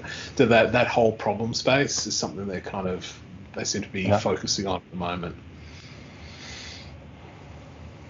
Yeah. But yeah, speaking of S3, in a move that is maybe even more impressive than the complete EBS transformation is S3's strong reads after write consistency. Yeah. So up until this announcement, basically, if you upload something or write something in some way to S3, you were not guaranteed to immediately get that latest version back. It wouldn't usually take long or things like that. Yeah, but there was no guarantee. It was always one of those sharp edges around. Yeah. 3. So the tricky thing, as you say, I mean, it might only be a few milliseconds, but the first write you would get strong read consistency from, but it was all updates after that would only be eventual consistency. And so you've got to sort of wonder under the hood, so what are they doing? Because obviously S3 is a whole bunch of different nodes that your data has to be copied to multiple nodes in order for a write to be kind of finished, and any one of those nodes could be queried at any point. So that's why the eventual consistency was a thing. But now, they've obviously made some change under the hood to make that not a thing anymore. Yeah, that's the technical explanation. I hope you managed to stay with me there. All it was missing was a few cloud shapes drawn on a whiteboard and arrows. And I've got so little room to wave my hands around. So I can make you full screen if you like to do some hair diagrams. There, guy. Thanks, Rob.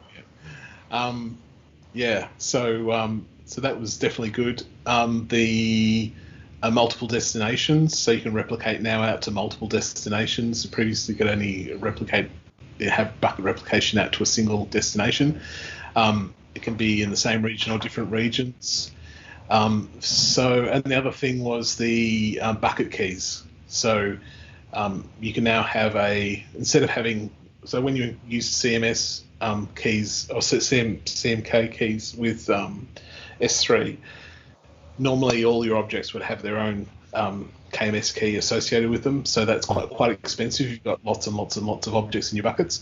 So now with bucket keys, you have a KMS key that's generated for the bucket, and everything in every object in that bucket gets encrypted with that key. So that's going to reduce the cost significantly if you've got a very, very busy bucket with lots of encrypted objects in it.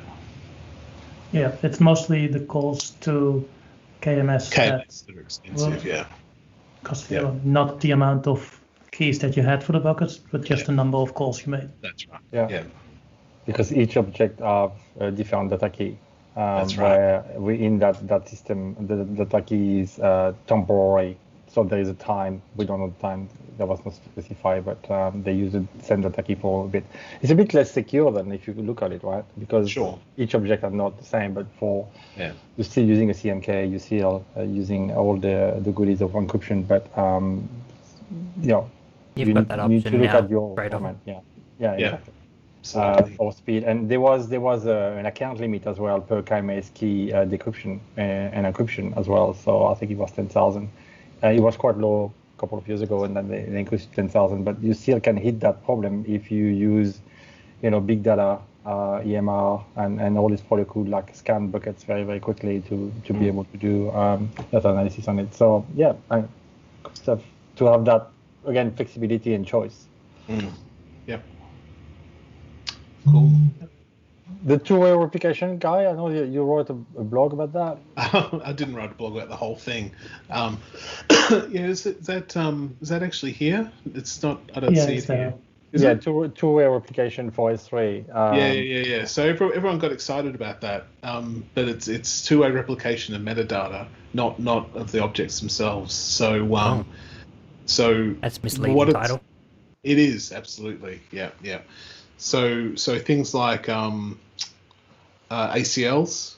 So you can on your replicated bucket, you could change an ACL on an object. That ACL would be copied back to the source bucket. So that's the sync that can happen. Okay. But the actual, if you go and change an object that's been replicated into the replica bucket, that change isn't coming back. So objects can't be replicated more than once in AWS. So once it's been replicated out to that bucket, you can't replicate it again, which is what would have to happen to do a two-way sync. Right.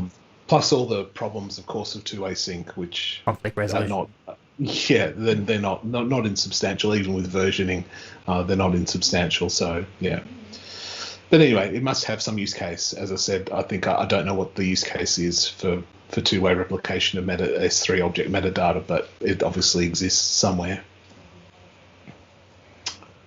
Yep. EMR and Redshift. Who knows about that? You're a bit of a fan of Redshift, aren't you, JM? Oh, I had a couple of customers who had to use it. Nothing special. I mean, I think they're chasing, some competitors who have been using AWS. I don't want to name them, but who do type of product similar to Redshift. So a lot of new features have been added to Redshift over the last 12 months. Like data sharing, table optimization, all of that. They make the product really better than it used to be, and easily as well to move that across availability zone again, because Redshift is single lazy. So a good improvement there when you use Redshift. Yeah.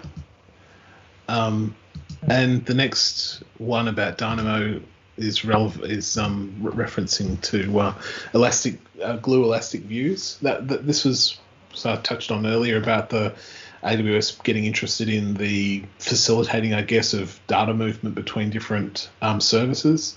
And glue elastic views is kind of the piece that seems to be fulfilling that niche.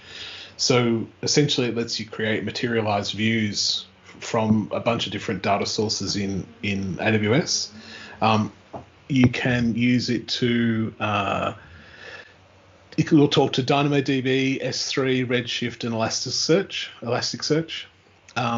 and RDS, Aurora, are coming soon. So essentially, with this, you would set up your source table. You create your Elastic view that's going to pull data from different parts, and essentially create that materialized view that then can be consumed by another service.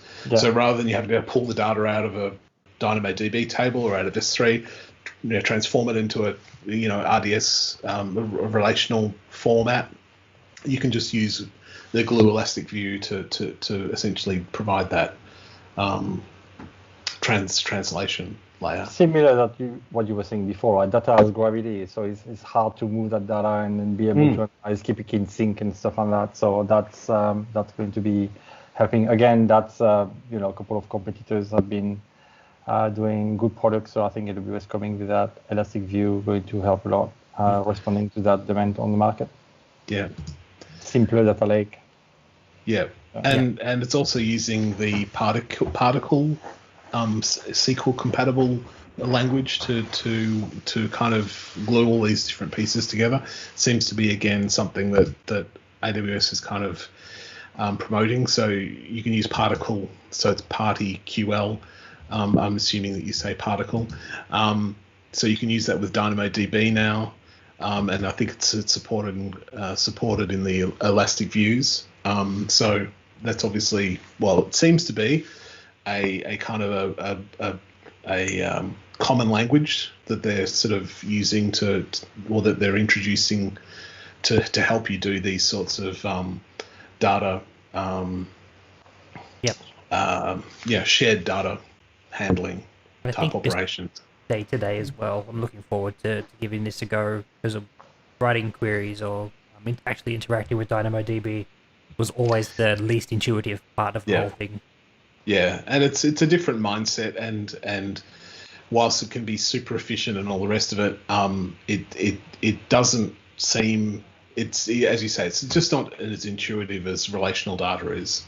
And yeah, lots of people have experience with SQL, and SQL's kind of simple to grok in a way that Dynamo tends not to be. Yeah, I always end up pretty much either copying somebody else's query or go really back to the basics in the having to Google every single part of the query itself. Yeah.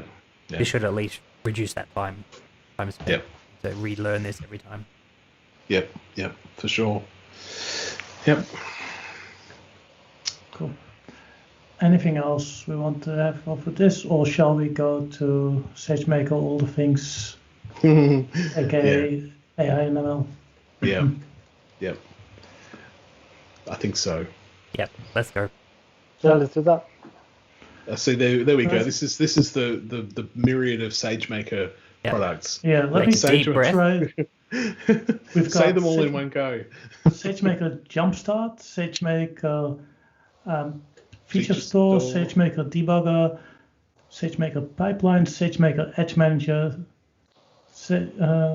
Managed Data Parallelism in SageMaker, SageMaker Data Wrangler, SageMaker Clarify, SageMaker Model Monitor, and there's probably a couple more names hidden in all the other SageMaker announcements. Yeah. So there was a lot of SageMaker announcements, and if you're into ML, go and check it out. We haven't got time to tell you about it now. Obviously, AWS's investment in machine learning and making it, connecting it and making it easier for you to do it is continuing. I think it's probably the good summary of that lot of announcements, don't you think?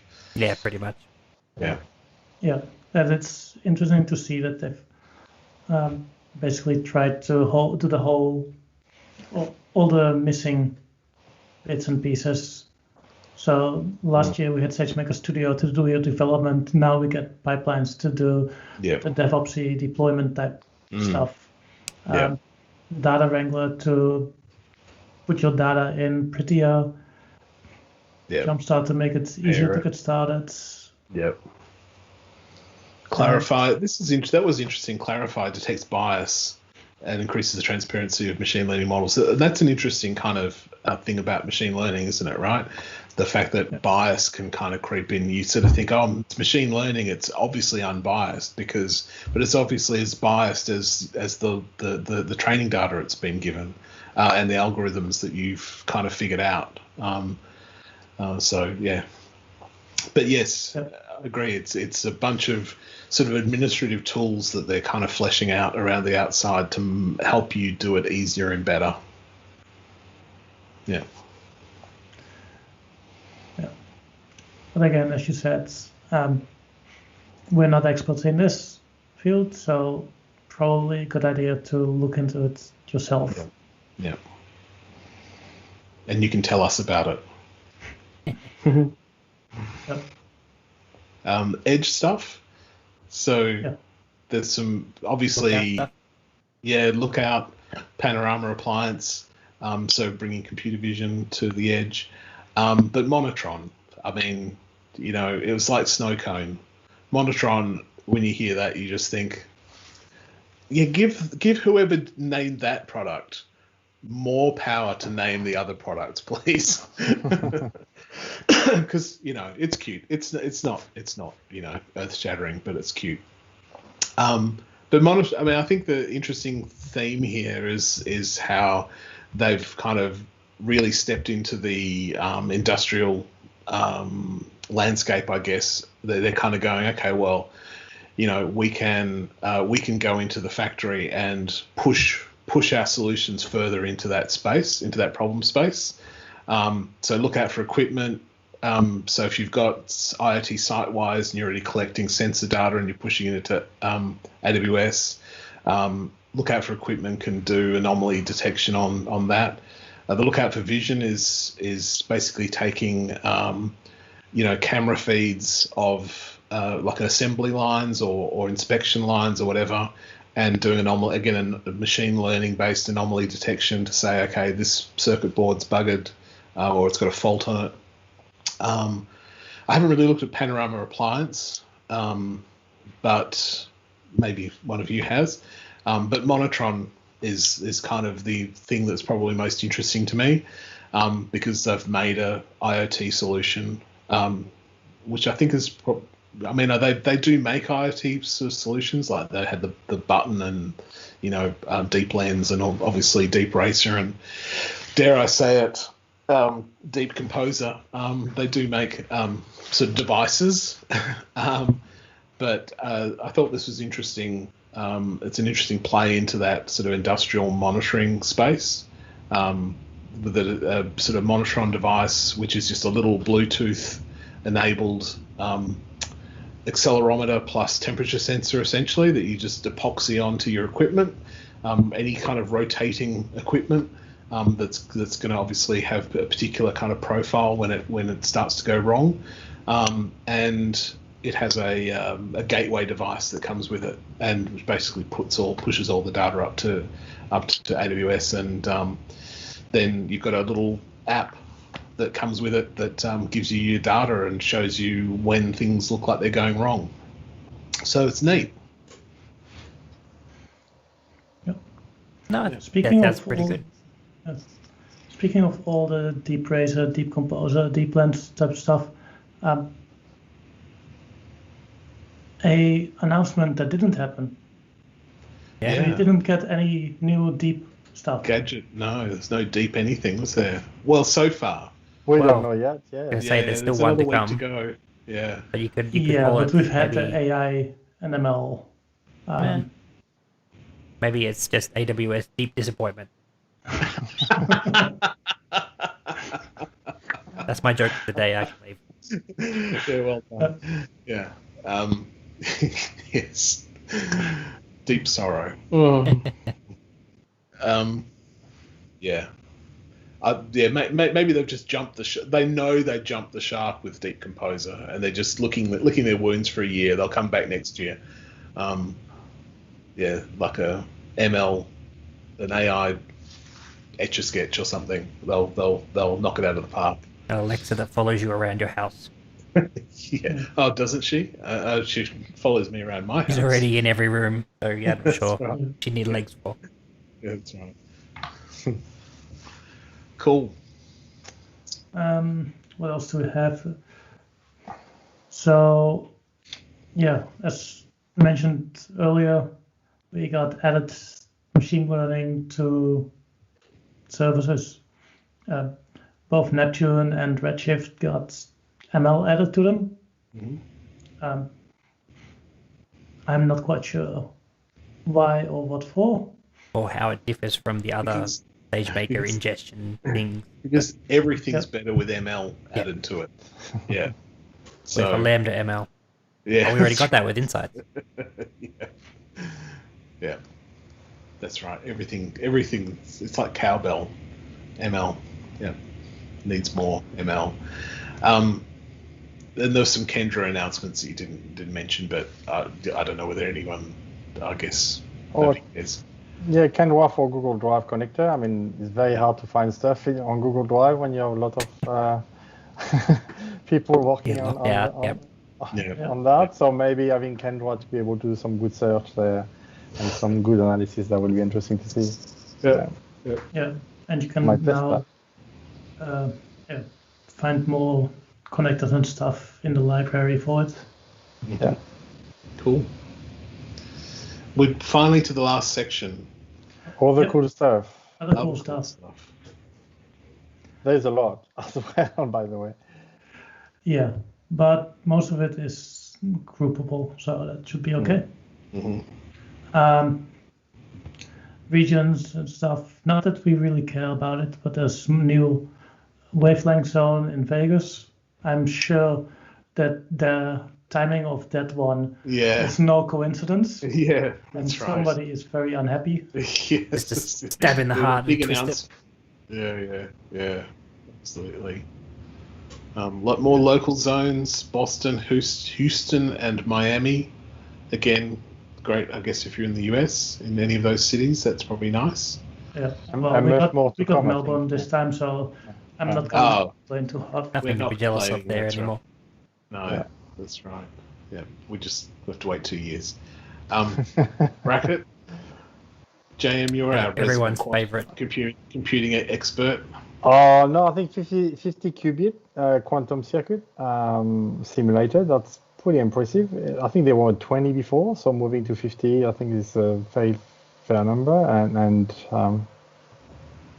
if you listen our previous podcast, there is a lot of hardware behind that AWS basically make available for you by the minute. So that's very interesting to use. So yeah, I'm going to nod I'm like not I an expert. understood that. Yeah, I think the all the quantum computing stuff needs to always be accompanied by the picture of the hardware itself, like the room-sized refrigerator with the tiny little thing. The compute, it's just the compute chips like here this big. It's a 10 cents coin into a massive air conditioning machine. Yeah. That blows my mind. Yeah. So bracket stuff. There was some bracket stuff. If you're into quantum computing, rejoice. There was some love for you. Connect. Oh, massive amount of obviously, Connect stuff. Yeah. I mean, Connect is obviously a key product that's really kicked off this year with the pandemic. So they're still busily adding new features to that. And I also have to admit, they generally have good feature names. Yeah. So Contact Lens last year was really nice, and Yep. this year I see Connect Wisdom. Yep. Which gives contact center agents the information they need to quickly solve customer issues. So it's a knowledge base. Yeah, with a good basically. name. It's probably got ML in it though, Rob. You Right, recognize your voice first, get some words, and then start searching into your FAQ kind of documentation. What could be the problem with the customer, and start popping up stuff on the screen. That's pretty cool. I mean, pretty hard to do if you had to do that yourself, right? Guess that makes sense. Wisdom is ML applied to knowledge, supposedly. Yeah. But You'd almost think they have a service that helps with this kind of thing. Yeah, maybe. Yeah. I mean, I think it's really good that they're really the nice thing about this product, I guess, is that they really are leveraging all the things that they can do uniquely, I guess, where maybe a traditional call center software developer or provider just wouldn't do it, right? They just didn't have the capacity, didn't have the capability. Might have thought it would be a good idea, but couldn't actually make it all happen. I think they're doing their best to really make it all happen. Yep, I think that's really going to be their point of difference for Connect going forward. Yeah, absolutely. At the same time, I agree with you guys 100%, but when was the last time you called a call center? Is it a product we're going to survive the next 5 years? Are we doing everything online without calling people? Well, I think the thing is that there's probably more than one sort of channel that people will interact with, but the functional requirements are still similar, right? Like if it's a chat window and I say I've got this problem, Wisdom will still kick in, right? Yeah, for sure. Yeah, it's going to query, all. So I think it isn't. I think it's to some extent it's kind of agnostic about how you're making contact, but I think that doing that making contact thing and making that really efficient and work for the end user is going to be eternal. I would say. Yeah. Hopefully, it works better than the virtual assistants that everyone in their family has. Yeah. Yeah. What about Voice ID? Did you have a look at Voice ID? Yeah, my that was my passport. Yeah. Yeah. Then if someone record your voice and then replay that background like Mission Impossible style, will that unlock your profile and get you access to the bank account? Well, obviously there's there's probably multiple layers of authentication there. But I mean, banks have been doing that for ages, haven't they? So I mean, the bank app, my voice identifies me, blah blah blah blah blah. So yeah. Nothing you're too I don't embarrassed think to I've say ever called a about bank. in public. No, my bank does that, and I have to close the door and do all of that. You cannot have a child yelling at the background or anything like that. It doesn't work. You need to do it 3 or 4 times. But yeah. Yeah, fair enough. And don't bother trying to use a voice changer app at the same time. That won't work either. Okay, lots of Connect stuff. Yeah. So what else? QuickSight. QuickSight. A bit of natural language queue. Yeah. Machine learning again on. Yeah. I mean, again, I think QuickSight's an interesting product because I don't know how you guys feel about it, but when I first looked at it, I thought, it's like a really poor man's Tableau. Yes. And this was years and years ago. With 1970s graphs on it. It didn't. Yeah. Excel too. It didn't have maps. It didn't have. There was a heap of things that it didn't really do. It was pretty clunky. But I think, and I haven't looked at it, but I think that they seem to be doing quite a bit with QuickSight at the moment. There was another announcement that was around enabling you to embed QuickSight in your application. Yes, you can now. Yes. Yeah. So they're obviously really putting some effort into really amping that up a bit. So probably worth having another look at if you've dismissed QuickSight in the past as a poor man's Tableau. Notice I don't mention Power BI because it triggers me. But it's probably worth having another look at again. Maybe it's a middle class Tableau now. Yes. There you go. Yeah. But they had a licensing model which was very good, which a number of query, and then a fixed price per month, where all the other vendors had the price licensing per user. So if you don't use it, you still pay your $10 a month. Where if you have 5,000 users, that's a lot of money.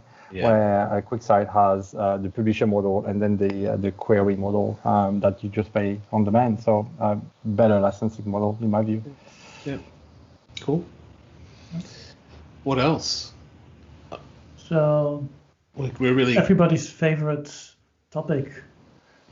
Oh dear. The console. The console. Yeah, I'm interested to know what you guys think of the unified search before I say anything. Yeah, didn't like it. Give me a lot of shit. I don't want my search. When it I worked, just want my service. Right. I don't want marketplace. I don't want all of that in my search. Just give me the service I want. So too much stuff. Yeah. I like the services part and features part. I really like that they surface the features now, so you can directly go to parameter store or stack sets or things like that. I have no idea why they put the documentation in there, because I'll just use Google to search for that instead, because that is far more accurate.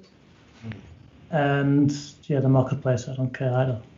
Well, that's I feel like it's a bit tricky. Yeah. If I need something with the marketplace, I'll go to the marketplace and look for it there. I don't need it taking up space. Can you customize which areas you're searching, or is it just everything's on all the time? That's probably what it needs. It needs a configuration panel. So do you reckon this is like Kendra under the hood or something like that? Are they implementing their own products here? Well, probably, yes, you're right. Yeah. What does that say about Kendra, I guess? Well, it depends where you fit it, right? I guess, garbage in, garbage out. So, I mean, it's obviously, but, I haven't really, I sort of looked at it and I thought, I don't know, it just seems like another thing, which maybe if you got really used to it, you might value, but, it wasn't something that I was really feeling a need for. Maybe other people were really feeling a need for something like that, but There was probably a manager somewhere that said my marketplace stuff is not getting enough visibility. I think you're probably very, very close to the truth there, Rob. Yes. Yeah. Yes, hey, look, if exactly. all of they cripple the management console is good for me.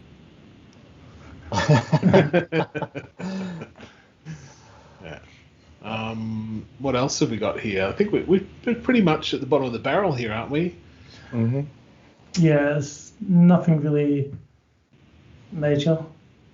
Yeah, I mean, there's the SAS lens and the well-architected tool. That's kind of interesting because I don't know if you guys noticed the announcement of SAS Boost, which is a new program that AWS has got for basically helping ISVs get SaaSify their products. So having a SaaS lens just, I guess, is just another indication of where they're putting some thought and effort into a particular problem space, I guess, a particular problem space. Yep. But other than that, we've got the nanos. And is there really only one candidate for nanos this month? Out of all of reInvent? No, I mean, obviously we've had so many announcements, and a lot of them were of the type, new service has been announced, and then 4 more announcements.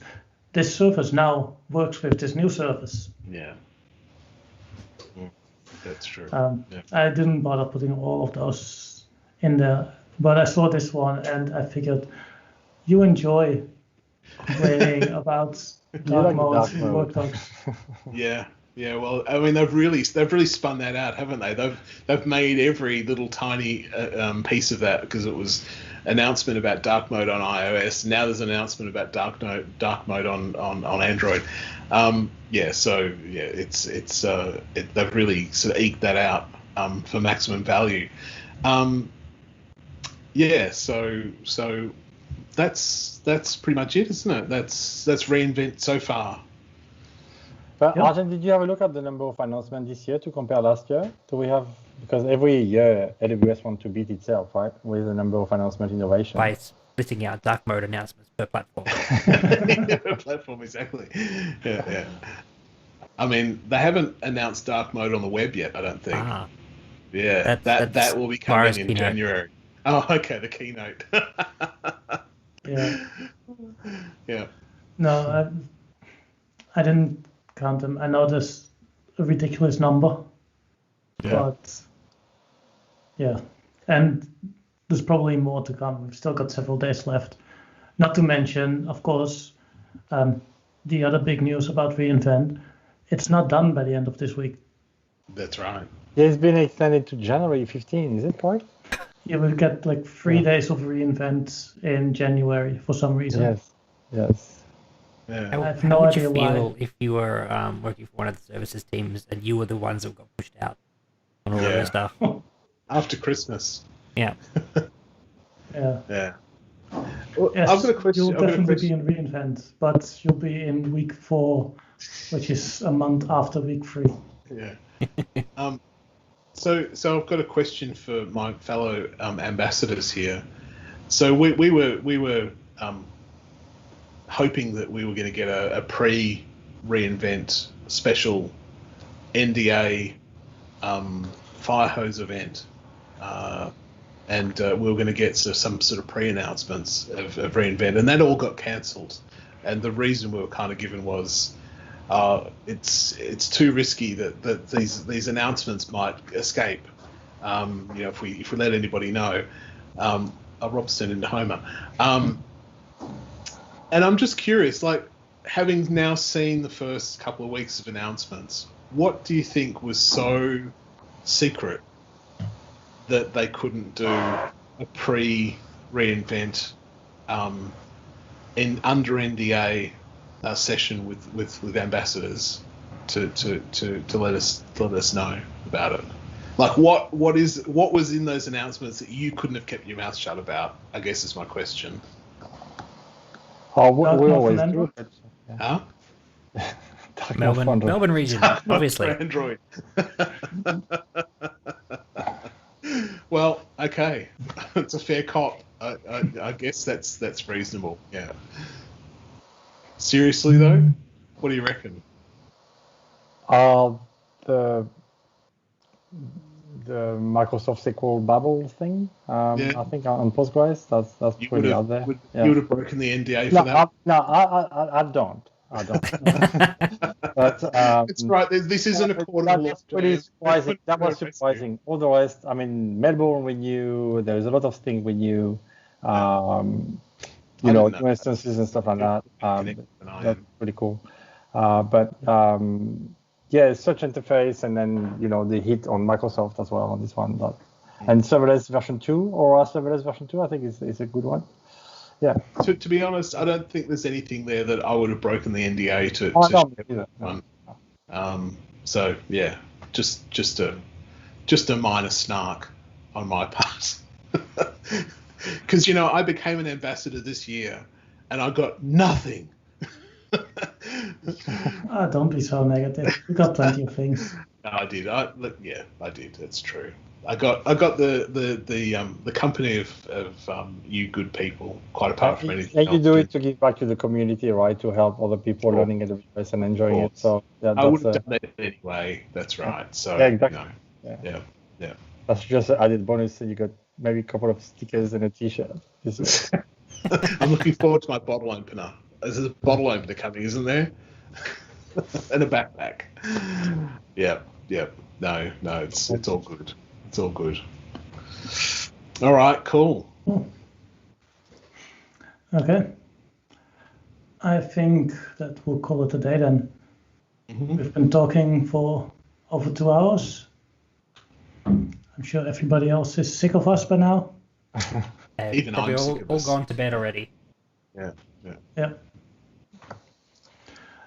Cool. So that's it then.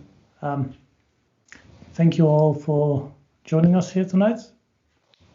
It's been great fun. I hope you learned something, or at the very least you enjoyed yourselves. So again, let me thank all of you for joining me. Guy, thank you.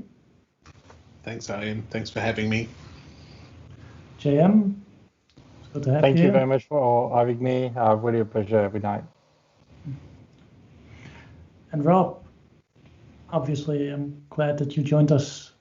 Special guest star. I had to pick one. Obviously, I picked the best one. Yeah. Obviously. Whoa, there goes my camera. Oh, yeah. Oh. Right on cue. Right on cue, yeah. Alrighty. Cool. Okay. In January, we'll obviously be back with a regular meetup. I believe that will be January. Yeah, we should probably look this up before, shouldn't we? January 27th. Yes. In person or not, we don't know yet, but stay tuned, I guess. Yep. Sounds good. Cool. We'll be there. Thank you all, and goodbye.